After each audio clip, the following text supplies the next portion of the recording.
자, 오늘 말씀의 주제는 생명의 약속입니다. 우리 말씀을 나누기에 앞서서 옆에 계신 분들과 따뜻한 격려 인사를 다음과 같이 해주셨으면 좋겠습니다. 당신은 생명의 약속 안에 있는 사람입니다. 주님이 당신을 지키십니다.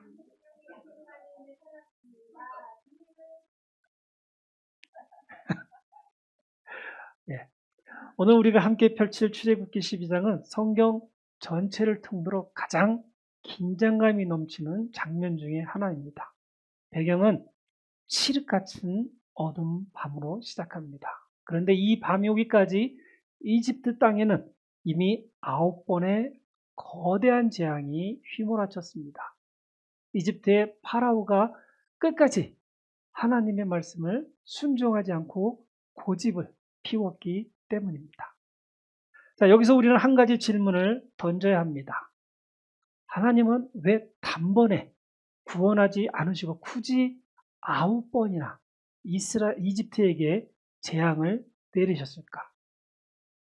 이 질문은 단지 호기심이 아니라 하나님의 성품을 이해하는데 중요한 질문입니다. 성경을 처음 접하는 분들은 하나님이 너무 잔인하신 것 아니냐고 물으실지도 모릅니다. 하지만 여기에는 깊은 이유가 있습니다. 첫째는 이집트 사람들이 하나님보다 더 의지했던 가짜 신들의 실체를 폭로하기 위함입니다. 나일강, 태양, 가축 등 그들이 푸녀를 준다고 믿었던 우상들이 하나님의 손길 아래 얼마나 무력한지를 하나씩 증명해 보이는 것입니다. 둘째는 인간의 완악함을 드러내기 위함입니다. 파라오는 재앙이 닥칠 때만 항복하는 척 하다가 조금만 숨돌릴만 하면 다시 고집을 피웠습니다. 그런데 성도님들, 이것이 파라오만의 이야기라고 생각하십니까? 사실은 우리 자신들의 모습일 것입니다. 우리도 인생에 감당 못할 문제가 터지면 눈물을 흘리며 나도 모르게 하나님께 매달립니다. 하나님, 한 번만 살려주시면 하고 약속들을 하십니다. 그런데 상황이 조금만 좋아지시면 우리는 어떻게 변합니까? 언제 그랬냐는 듯 다시 예전으로 돌아갑니다. 고난 속의 약속은 잊혀지고 다시 내가 주인 노릇을 시작하게 됩니다. 하나님은 9번의 재앙으로 우리의 모습을 비춰주셨습니다. 상황에 따라 변하는 우리의 결심이 얼마나 가벼운지, 그리고 인간의 본성이 얼마나 지독하게 변하지 않는지를 거울처럼 보여주셨습니다.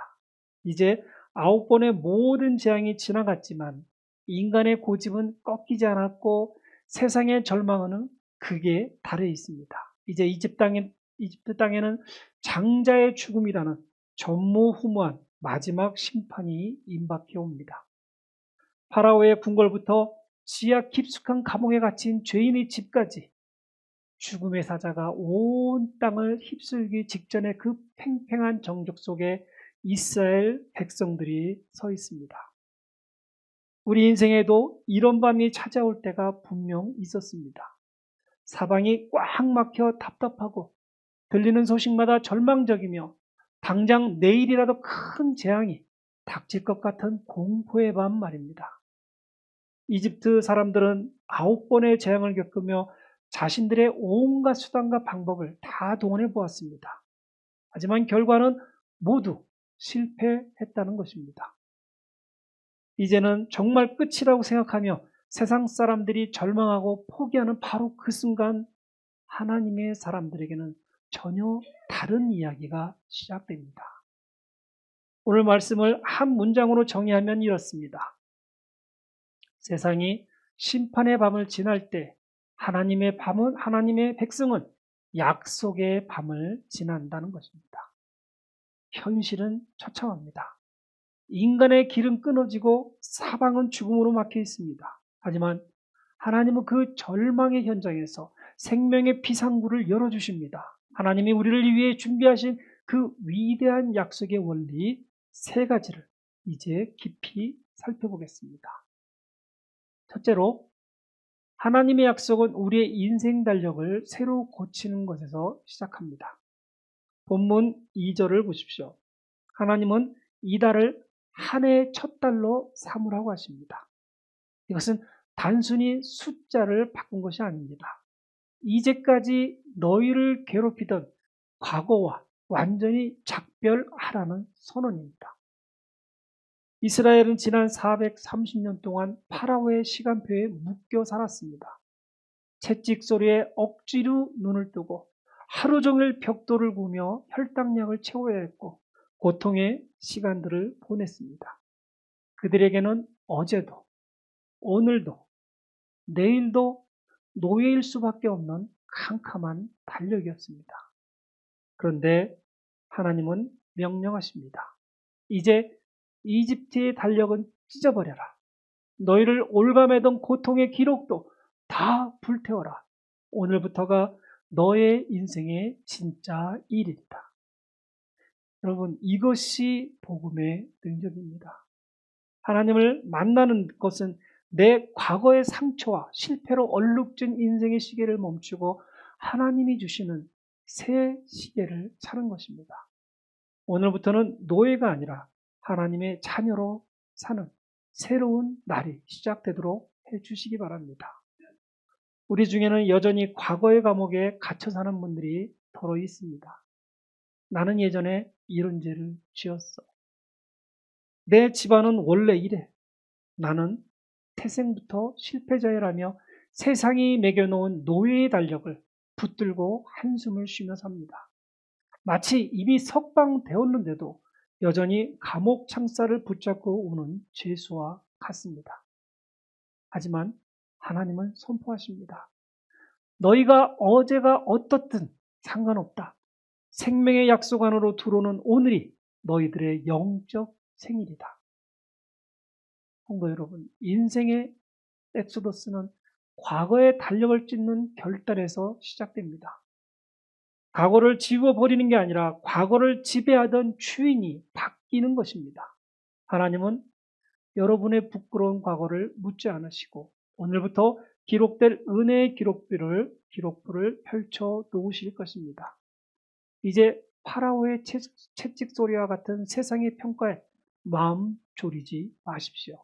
대신 하나님의 부드러운 음성에 성도님들의 인생 시계를 한번 맞춰보십시오. 오늘 이 예배의 자리가 성도님들 인생의 가장 찬란한 새 첫날이 되시기를 축복드립니다. 둘째로, 생명의 약속은 나를 대신한 희생이라는 대가를 통해 우리에게 주어집니다. 본문 3절로 5절을 보면 하나님은 아주 세밀하고 까다로운 지침을 주십니다. 각 가족대로 어린 양 한 마리를 취하되 흠이 없고 1년 된 수컷이어야 합니다. 그냥 아무 양이나 잡는 것이 아니라 가장 깨끗하고 귀한 것을 선별하여 14일 동안 정성껏 간직했다가 제물로 드려야 했습니다. 여기서 우리는 복음의 핵심 질문과 마주해야 합니다. 왜 굳이 죄 없는 어린 양이 죽어야 했는가?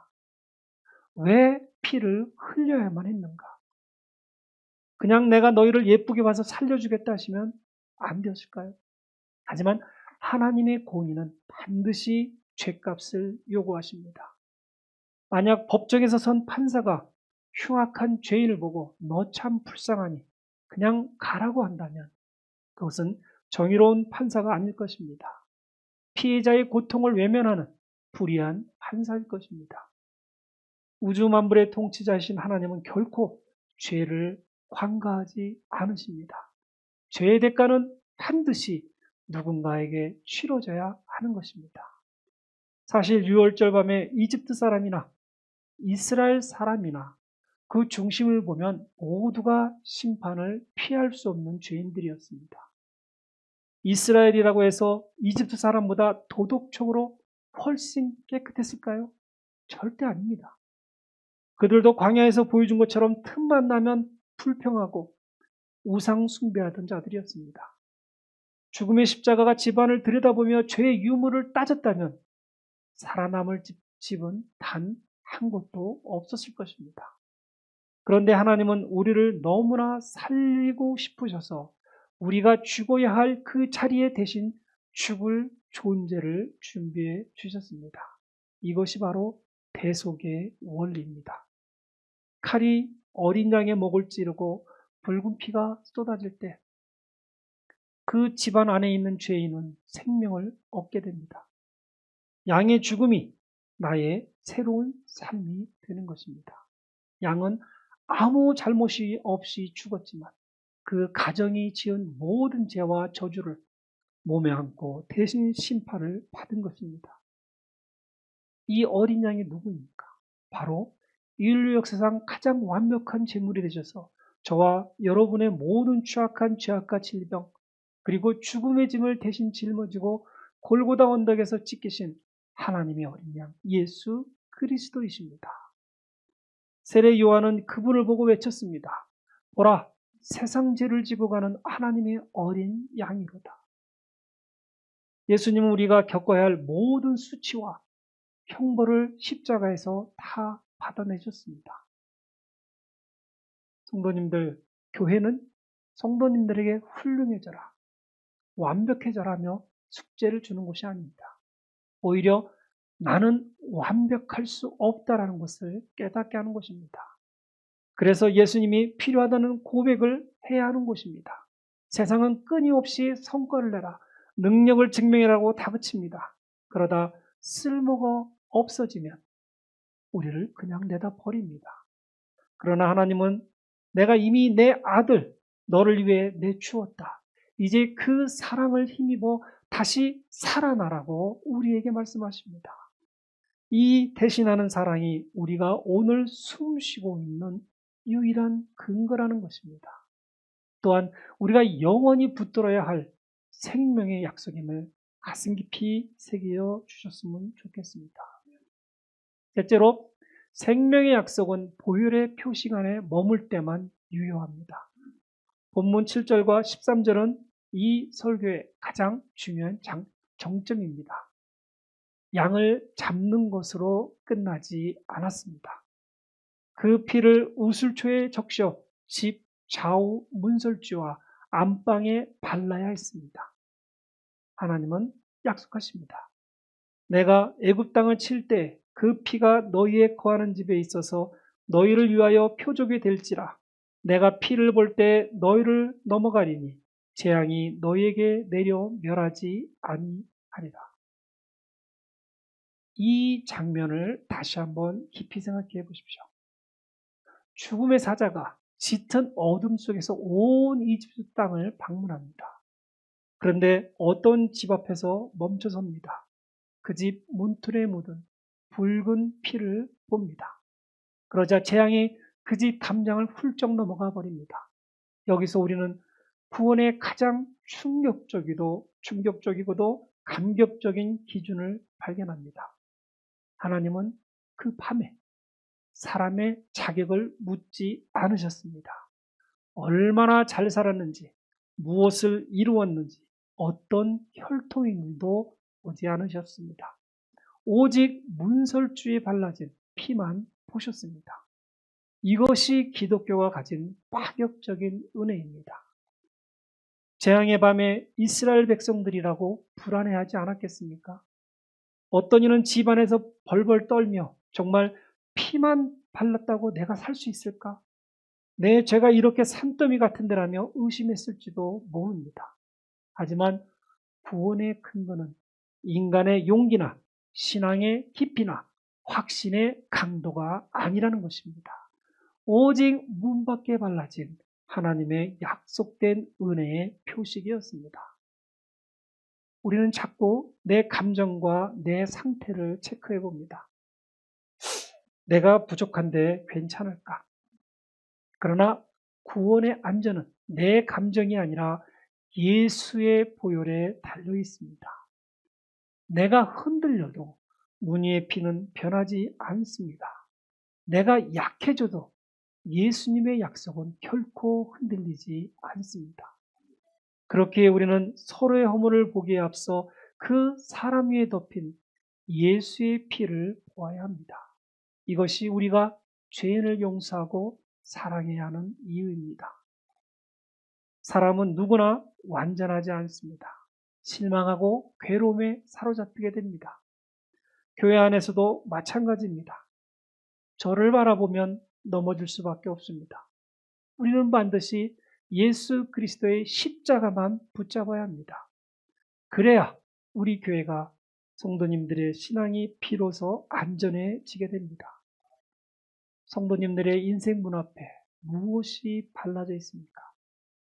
위기의 밤에 우리를 지켜주는 것은 내 얄팍한 지혜나 잠시 있다 사라질 사회적 지위가 아닙니다.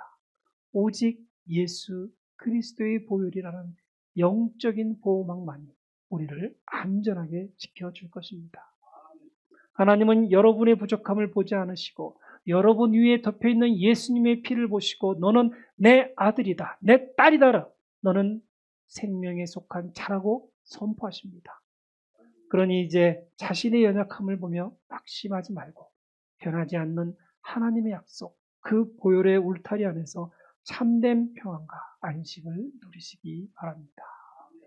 말씀을 맺겠습니다.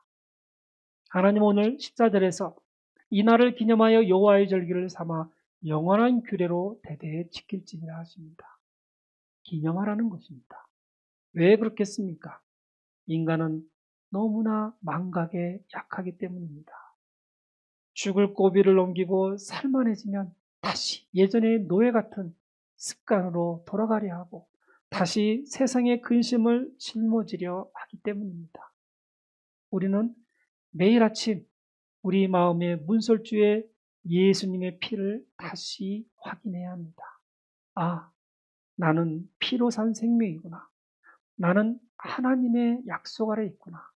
이 고백만이 우리를 살게 할 수 있다는 것입니다. 오늘 성도님들이 만난 하나님은 어떤 분이십니까? 고통스러운 과거의 달력을 찍고 새로운 은혜의 시작을 선물하시는 분이십니다. 나를 살리기 위해 가장 소중한 독생자 예수님을 희생시키신 사랑의 하나님이십니다. 그리고 피를 볼 때 넘어가리라는 약속으로 우리 인생의 가장 확실한 비상구가 되어주시는 분이십니다. 앤더슨 한마음교회 성도님들, 이집트 전역에 죽음의 찬바람이 불던 그 밤에도 어린 양의 피 뒤에 숨은 가정에는 평온한 식탁의 온기가 흐르고 있었습니다. 지금 성도님들의 마음을 차갑게 식게 만드는 삶의 위협들이 무엇입니까? 미래에 대한 불안입니까? 혹은 사람에게 받은 상처입니까? 그 시린 가슴을 안고 오늘 예수라는 안전한 집으로 들어오십시오. 세상의 소음은 문 밖으로 밀어내고 우리를 덮어주시는 그 따뜻한 보혈의 울타리 안에서 진정한 안식을 누리시길 바랍니다. 바로 지금 내 인생의 문설주에 예수님의 피를 바를 때입니다. 내 힘으로 막으려 하지 마십시오. 예수라는 안전한 집으로 들어가셔야 합니다. 그분 안이 우리 영혼의 가장 안전한 피난처입니다. 그때 여러분을 가로막던 홍해는 갈라질 것이고 여러분의 인생은 절망의 이집트에서 희망의 가나안으로 향하는 위대한 엑소더스를 시작하게 될 것입니다. 내가 흔들려도 피는 변하지 않습니다. 내가 넘어져도 피는 마르지 않습니다. 내가 약해져도 피는 유효하다는 것을 기억해 주시기 바랍니다. 하나님께서 성도님들의 문설주에서 지금 지켜주시고 계십니다. 이번 한 주간 세상의 성도님들에게 내가 무엇을 할 수 있겠냐, 이제 너는 끝났다고 조롱하고 위협할 때 주눅들지 마시고 대신 가슴을 펴고 당당하게 선포하십시오. 전능하신 하나님의 보혈이 내 인생 문에 발라져 있다. 나는 하나님의 약속 안에 있는 생명의 사람이다. 그러므로 죽음도 재앙도 결코 나를 이길 수 없다. 이 생명의 불꽃을 가슴에 품고 죽음의 밤을 넘어 영광스러운 소명의 아침으로 당당히 걸어나가시는 모든 성도 되시기를 우리 주 예수 그리스도의 이름으로 축원드립니다. 아멘.